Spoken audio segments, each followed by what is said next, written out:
our first firm we acquired was kind of a disaster. And I was super excited about doing our first acquisition. I was gung-ho about it.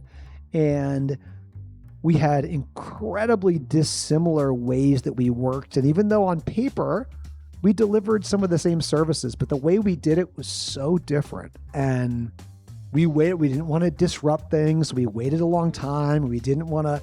It made it an awful transaction for us, largely because we didn't get workflow on the same page. Are you an accountant with a continuing education requirement? You can earn free NASBA-approved CPE for listening to this episode. Just visit earmark.app in your web browser, take a short quiz, and get your certificate. Hello, everyone, and welcome back to the Earmark Podcast. I'm Blake Oliver, coming to you from Chicago on the Advisory Amplified Tour, recording in front of a live audience. Yeah. Oh, that feels so different than usual. Today, we're talking about how transforming your workflow can unlock growth for your firm and improve the quality of life for accounting professionals. I'm joined by Mary Delaney, CEO of Karbon, and Kenji Kuramoto, co-founder of Acuity and a pioneer in client accounting services and remote operations. Mary and Kenji, thanks for being here.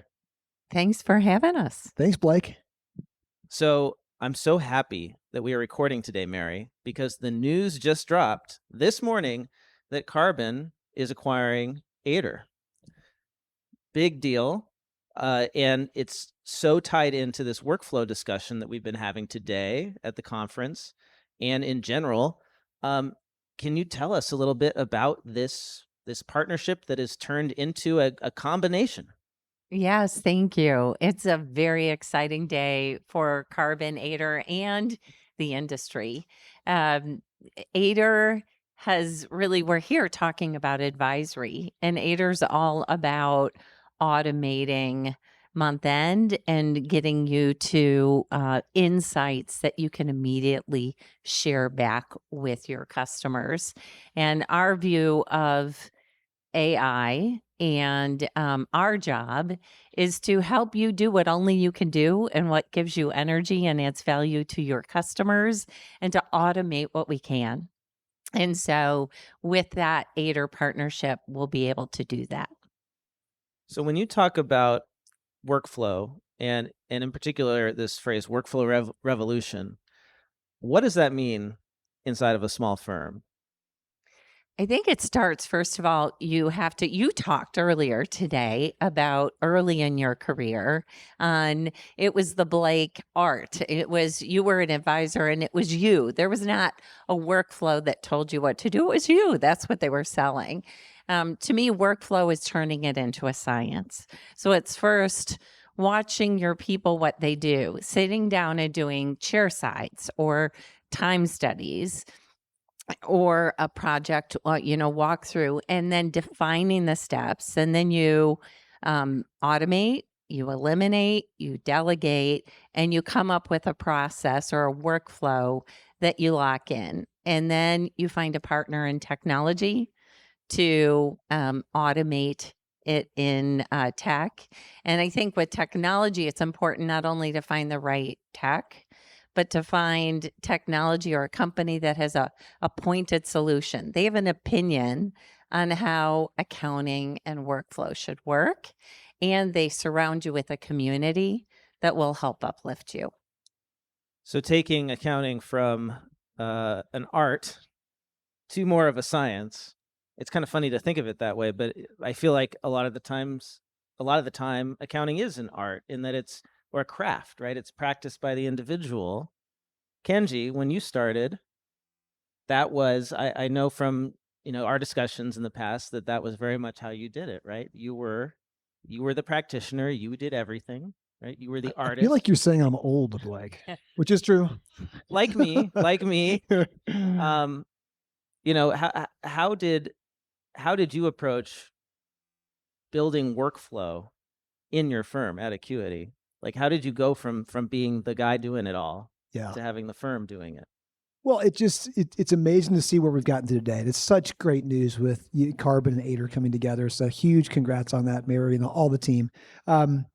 if I remember starting our firm, I was in Big Four audit back in the day. So I came from the days of where you used to follow a paper work program of steps and things you did. That was our workflow.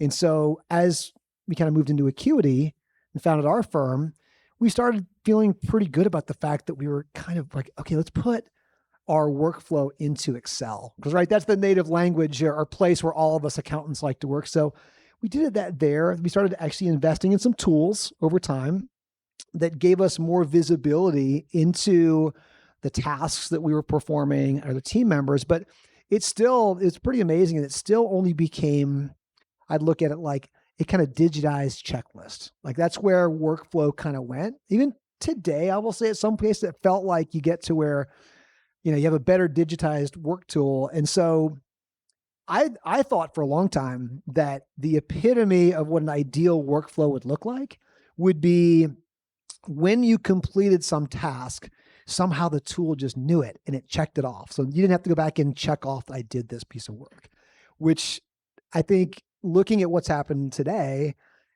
is even short-sighted, considering that like now the workflow tool is actually doing the work. I don't think I ever even imagined it taking that leap forward. I was just going to be, man, it'd be so nice if we created these digitized checklists that knew when the work was actually done and didn't require people to go in and check things off. So it's been unbelievable to see how fast things have grown. And it was very important along that path for us to scale and grow as a firm, because we did for the first few years. We had a lot of people working kind of freestyle. We were doing their own thing, especially when we were an advisory firm. And I will say that's one of the risks of doing advisory is people tend to have their own flavor or style, and that can be great. But in terms of a work product, we did want to have consistency, and it took us a while to get there. And until we started getting consistent, we were going to have a natural limiting force on really how big we could grow or how many clients we could serve. So you took me to my next question, which was going to be about what the biggest challenge was for you when you started your firm and you started establishing workflow. It sounds like building workflow around advisory was the hard thing. Oh, for sure. I mean, if anyone has a CFO practice, I heard Twyla talk about early fractional CFOs. One of the challenge, and again, I was one of them. They are our least receptive people to sometimes wanting to be told, here's a certain way to do things. And so advisory was very difficult to get. And again, I was a lot younger now than I am now, but young when I founded our firm. And we had a number of CFOs who were quite senior to me who were working with us. And so Kenji coming in and telling them what to do was saying, hey, have we thought about maybe creating a process for how we want to work with clients? Didn't always land very well. So it was very difficult. And it always felt like, I think to them initially, but it was more of an accountability tool. It was more Kenji telling them how to work and making sure they were doing the right thing versus letting them feel like they had ownership of the work, right? And I think that's one of the challenges that sometimes workflow faces is where it feels like an accountability tool and not an empowerment tool of where you do better work. And I think we got stuck there for a while.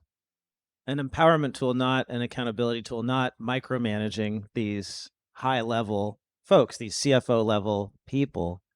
Interesting. Mary, you have led many organizations, a number of them before Karbon, in leadership positions. How do you react to that? Like this idea of workflow, I can see how workflow would feel limiting to me as an advisor. How do you approach that? Like, how do we get our team on board with workflow and standardization of this advisory service? It's a great question. And I think the key in any of when you're bringing your people along, there has to be a what's in it for me voice. And a key part of workflow is to be able to show them if we map it out, we can automate some of it. And the part that we automate is the energy draining, low value. And so all of a sudden, they get to do more of what they love, more of high impact areas that make a meaningful difference for their clients. And they do less of what's really draining. The other thing we find is, in your world, it is a roller coaster depending on the season. And I love getting those calls from clients or customers who say, this is the first year where we didn't have any crazy day during tax season. That at 25 years, and it's the first year. And it took 2 years. We had to kind of work through workflow and work through automation, but that's the power. So you have to begin with the end in mind, show them what we're going to be able to automate or relieve them of, and help them envision that they can have more time to do what they love. Help me envision that. Help us envision that. The no, what did you say about tax season? No In stress. tax season, they had No no stressful days. no stressful days. How? Actually, I mean, one of our customers is here that called me this year and said it happened. It was the first year. It's because they have the process down, they have capacity planning down, they work ahead, they have all the insights to manage every minute wisely. So it's not putting out fires. And that's, having workflow, being able to measure and understand. It's not only technology, it's people. When you have workflow, you can see some people are rock stars, but instead of saying they're just incredible, you start to study what they do, and you can train that to others. And all of a sudden you're lifting your C players to B and your B to A, and you have the technology. One thing that I've found is that working in a more traditional firm that didn't have workflow is that in order to be an A player, you had to be really good at putting out fires, juggling a bunch of things. Like, you had to be so organized yourself. There was no support system underneath you. So I could see how, I mean, I couldn't do that for very long. Like, I burned out very quickly in that environment. But if I'd had that layer managing my capacity, helping so that I could just focus on doing the work, then, I wasn't an A player. That's the thing. That's why I didn't last, right? We think you But, are. I mean, it was that you have to be everything, right? When you're the individual contributor who's also managing your own workflow. Does that make sense? Yeah, I Kenji? think it makes great sense because we talk about this a lot. You also consider yourself to have not been the greatest accountant. Oh, for sure. Oh my gosh, for sure. And I think that I definitely was not. But I Talk think more about that. Yeah, how I was what a bad accountant. What was it? What were you terrible at as an accountant? Yeah. Well, honestly, sometimes it was the consistency. It was the technicals. I was a moderately technical CFO and accountants. Luckily, I have a little bit of a quirky personality and I'm pretty outgoing, so clients liked me. But I was not the most technical. And so I used to be concerned about that. And one thing I liked about when we started putting more workflow in place, and it gave us better just optics and visuals into how our team was working, it allowed us to identify some of those challenges of where, in maybe some case, someone was a B or C player, but it started understanding why. Were we missing out on training? Were we overwhelming their schedule? Were they stuck on tough clients? And that brought to light a lot of areas that we could help jump in as a firm and help out. And in many cases, again, it was not their fault. When everyone's working in silos, and you hear about someone burning out, but you can't figure out, well, what's going on? Like, why is it? And they can't articulate it. Having good data behind it was like, oh, I see what we're doing. We've got to make some changes in your schedule, or we have to get this client following, the deliverables that were agreed upon in our sales process. And so it was a very helpful for us, even though, again, at times, like we mentioned, some of our team resisted. Workflow is always one. People are like, oh, you're playing Big Brother on me and things. But it helped. For me, it helped me tremendously, because when we had other really technical CFOs who did things, I could say, hey, can I please take a look at your process for how you run a board meeting or raise capital or how you build a pro forma model? And I could learn so much quicker by just saying, they're like, sure, let me show you my playbook for how I get there. And that getting dispersed across the organization really kind of raises everyone else up. And I certainly needed that. That's a good point. It's if everybody is having to make it up on their own, they're all doing it in different ways. It might not be the best way. And so when you standardize that, like workflow, like you said, for running a board meeting, what was you gave another great example. Financial modeling, pro formas, capital raises. Yeah. How to do that. If you have that standardized in your firm, then somebody like me who maybe has never done one of those can figure it out or get help. Yeah. And in fact, became, again, I was pretty young CFO. And so I think I'd maybe been a CFO, like maybe a little bit on a job. And I was calling myself a CFO, but I was thinking, I really don't have a lot of this skill set. And so a lot of our more senior CFOs could really lend and mentor me better when it wasn't just like, they couldn't be on my engagements with me all the time, but I certainly could follow their work product and the way that they worked.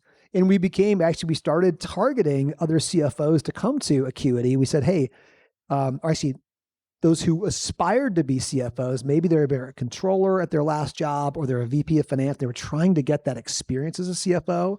We're like, hey, come here. You can learn from some others. We've got some good playbooks you can follow, and we can give you some small clients to start with and kind of get you fast tracked into that next role. So workflow is pretty essential for helping us get people kind of toward that goal they ultimately had of wherever it might be in their career.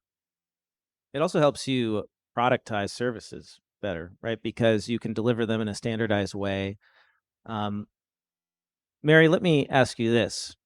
Let's say that you get dropped into a small firm and you're the CEO. You're in charge now. You need to free up capacity. In 30 days, where do you focus? What would you work on first when it comes to workflow? I would do a few things. First of all, I would make sure I understood and everyone else was clear on what is their job, how are they measured, and what's the definition of success and how will they be compensated and recognized. Because I do think if people understand clearly their job and expectations and they have something they're chasing in recognition and promotion and comp, you will get 20, 30% more out of them. So I do that. I look at our customers and see if there's any we should let go or just increase the price. And then I would ensure that I would do the time studies as I shared, or the chair sides. I just think there's magic. Before I worked in your field, I worked in a service enabled or tech enabled service field, and we grew from 100 to 1,700 employees, and you have to have process for that. It was a very compliance driven industry. And so sitting there and watching people work, you'd watch 8 people do the same, and we would break one unit of work into sometimes 30, 40, 50 units. Some of them are only 3 seconds long, some are 60 seconds long, but all of a sudden we could build bots and automate some of it. We could remove, and that is magic. So much magic happens from that. You called it a time study. Yes. So can you give us an example of that? Sure. I do it now. I'll go with a team of 2 or 3 in our customers and do an on-site for a day. But literally sitting and watching our customers work. So I'll watch 3 people do their tax work for 20 minutes or 3 people do advisory. And you're watching what they do on the screen or their multiple screens. You'll see they pull up a report. You'll see they write something down. Why are you writing that down? What are you doing with that? Oh, wait, what's that report? What did you create? Why did what are you doing with that? And all of a sudden you can see all the areas of waste. What can we automate? You also see where there's training gaps, and you see process. And you're documenting it in All of it. detail the whole time. Yes. Yeah, that takes a lot of time itself to do, right? I think that's one of the problems, is that when you're busy running a firm, Kenji, as you know, like, you don't feel like you have time to sit there and watch your people work because you're working too. How did you do that? Or did somebody else do that? Did Matthew do that? Like, how did you guys actually do that? I probably Sorry, made Matthew do is that now. Kenji's business partner, in yeah. Acuity, who does all the real work, right? Yeah, that's true. No, he does. Yes, Shout for out sure. to Matthew May. For sure he does. Actually, it was, I loved being kind of a initiator of things or coming up with ideas. So I actually loved to actually I was our first bookkeeper technically at Acuity. I remember we launched our bookkeeping practice after we had our CFO practice, and a lot of our CFOs like, why are we getting into bookkeeping? Like, aren't we these fancy CFOs? And we just kept seeing opportunity there. And so for me, I am not very creative in terms of being abstract. Like but if I can get my hands around something, whether it's sitting by someone or doing it myself, I can start figuring it out. And so that was my way of like, I really liked sitting with team members and working alongside them. And I always felt as important too, as the founder, like the show that I will put any hat on. I will do anything that needs to be done. And that also was a better way for me to learn a bit about things and kind of start breaking it down. So I actually struggled more when it was things like, when we finally built the tax practice. And since I was an audit, I did not know tax. I still do not know tax very well. And that was really hard for me. I had to spend more time sitting with our tax team because I just hadn't done it. I didn't have the technical capability. And so I love sitting with team members and like either doing it myself with them or being right alongside them. That was the way we kind of built number of our practices. So you did the bookkeeping work. I did. Yeah, I did. And that's how you figured it out. Well, and we had a theory around that because we did realize that we had an advantage of being a bunch of CFOs. We were an advisory firm first, and we kept getting blocked. We couldn't get to good advisory engagements because sometimes the underlying data was so bad. All of us have probably had that. And we kept trying to think of, well, what if we were to reimagine the way that we did compliance or transactional bookkeeping work? And we were really fortunate. This is right at the time when cloud accounting was starting to emerge. We started thinking about it differently because what I really didn't at the time want to run was just an hourly based bookkeeping firm. We thought, let's think about it differently. So technology was changing. Let's think about it in terms of if we, the CFOs, were the end client, what do we need to do our jobs? And so we kind of got the chance to kind of reimagine it a bit. But it did take me getting my hands on it and doing it myself. And sure enough, we found a lot of places that were like this. We can find much better tools to do this work or save a lot of time, which is why we kind of built a whole value-based pricing model. And ours was all around, we wanted to completely break away from the time-based model of kind of billing. And so that was, almost 15 years ago. That was pretty different back in the day. At the time, that was rare. Yeah. Extremely rare for an advisory first firm to be doing fixed fees. And were you doing fixed fees on the advisory work too? Or was it? In some cases, not as much. Yeah. We started doing some fixed fee work on the advisory side, and we ran into some issues. Again, I mentioned when I was talking earlier, we were very experimental. So we loved trying things. We were running a bunch of experiments of saying, let's do advisory, on a fixed price basis without probably doing enough time studies and probably doing enough work there. And so our clients came back and gave us feedback and said, Kenji, on some of the advisory work we do, we value your flexibility. We kind of said, what do you mean by that? They said, well, we value the fact that we have a board meeting or we have a lot coming up. We need more time for you, but we also need to ratchet it down at times. Whereas on the compliance side, what they valued was consistency. And so that was a big learning for us of where we were trying to shove a lot of fixed price things in our clients' face, and they were like almost resisting. We thought they'd love it. In that case, they're like, no, what we value is flexibility. So we had to do a better job of listening, really, first. And that kind of basically informed us about a better way to take kind of our product to market. So we did a little bit of both, depending on what the clients really valued. I'm hearing that you were good at listening to your clients and figuring out what they valued, but also you were listening to your team. You were sitting there with them. You were with them, getting your hands dirty. For sure. And I guess that's the secret here is like, right? Like, Mary, what do you think? Getting your hands dirty as a CEO? I definitely think it is if you're the right person. Some CEOs, it's probably not the right role for you. And looking at many of our customers, they say the one thing they never regretted was hiring a non-billable person to start really moving on quality and scaling and operations, and that maybe they would have done it sooner. Whether you're 10 person or 15 or 20, somewhere in that range, the gift you give yourself is having someone who spends the 100% of their time looking at how to make the firm better versus how to bill dollars today. Yes, I agree. Actually, thinking back to my own, minor success with my firm, it was I got that person who their job was just to work on workflows. And that was me previously. I feel like that's most of the time it's the founder who ends up doing that. But then once you get that role and you free yourself up, really, yes, right? You know what I'm talking about. I see it. It's like, oh. It's yes, exactly. It's the light. Yeah, where do we find that person? Where are those magical people, right? Kenji, let's talk about your merger, right? The big 14 firm merger that Acuity is That's right. now a part of, Sorren. Correct. Yep. So what role did workflow play in making that happen for you and Acuity?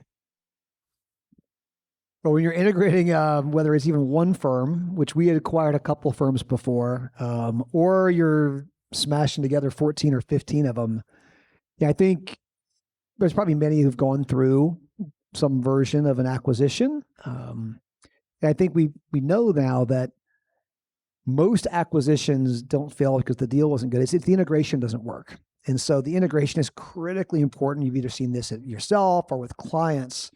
And so the workflow was essential. I can remember, and I'll go back before this merger, our first firm we acquired was kind of a disaster. And I was super excited about doing our first acquisition. I was gung-ho about it. And we had incredibly dissimilar ways that we worked. And even though on paper, we delivered some of the same services, but the way we did it was so different. And we waited. We didn't want to disrupt things. We waited a long time. We didn't want to merge. It made it an awful transaction for us, largely because we didn't get workflow on the same page. And so I think there's some nice concepts and thoughts about you want to, in a merger, you still want to maintain your identity as much as you can. But we found that, and your values for certain, but no matter if maybe you're the big platform that you're being rolled up into, or you're a smaller bolt-on acquisition, in every case, there's something of value that you can learn from any size of firm. And you should look for those opportunities to bring them in and improve. And if you don't do that, you're really missing out on the whole point of the acquisition. I mean, there's probably more effective ways to add clients and revenue than just merging firms. So the workflow, the way that you work, the interesting things that you figured out, or the acquisition you figured out is essential. If you don't do that, I think you're just really leaving a tremendous amount of enterprise value completely off the table if you're not taking the time to use that workflow. So I can tell you, when we went through due diligence and all these meetings, we went to market and looked at lots of different transactions. They looked heavily in diligence and in our meetings at our workflow. What were we doing? How are we putting it together? And we did too. We were looking at who we were going to merge with, because if those were really disaligned, you're looking for a tough go of it. So incredibly important, the workflow. So it's not just for your operational sanity; it's also for your future exit. The workflow is critical in all aspects. Mary, moving full circle back to the Aider acquisition, one of my questions that I had prepared to ask you was about AI and AI workflows and what's Karbon's approach. So now I guess we know Karbon's approach is to acquire, but also can you expand on that? Like, how do you see AI fitting into the workflow that firms are building with Karbon?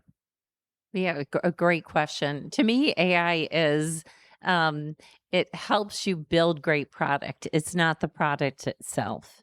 And the key ingredient in building AI enabled product is to know your customers truly intimately. And so that's where you do have to sit chairside. You do have to understand what's draining and what's high value, and then work to remove all that friction or automate it.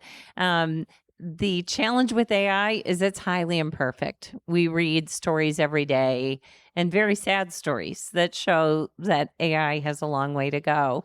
And so what we believe right now is it has to be highly transparent, and it has to be hybrid. And what I mean by that is we're building agents to do the work in our system. And also we believe in an open ecosystem where you integrate with partners, and those partners believe in the same thing. How do we automate and make it easy for our customers? But you have to show all the work that the agent did, and you have to give it a step for a human to check it and sign off. because in accounting, you have to be perfect. That's what, you are risk averse, rightfully so. People put their trust and faith in you. So that's what we're building. Many partners, integrations, agents that you get to assign and define work, transparency on what they did, and the ability to check it off. And that's the vision, Kenji, that you painted earlier, which is we check the box and the task gets done for us someday. I mean, that's happening now. Yeah, it's starting to happen now. Could you imagine when you started out as a CFO advisor that someday we'd have little AI agents running around doing work? Exciting times. Thank you so much for joining me and sharing your insights with us and the audience here in Chicago and listening to the podcast. Kenji, Mary, great to have you on the show. Let's give them a hand, everyone.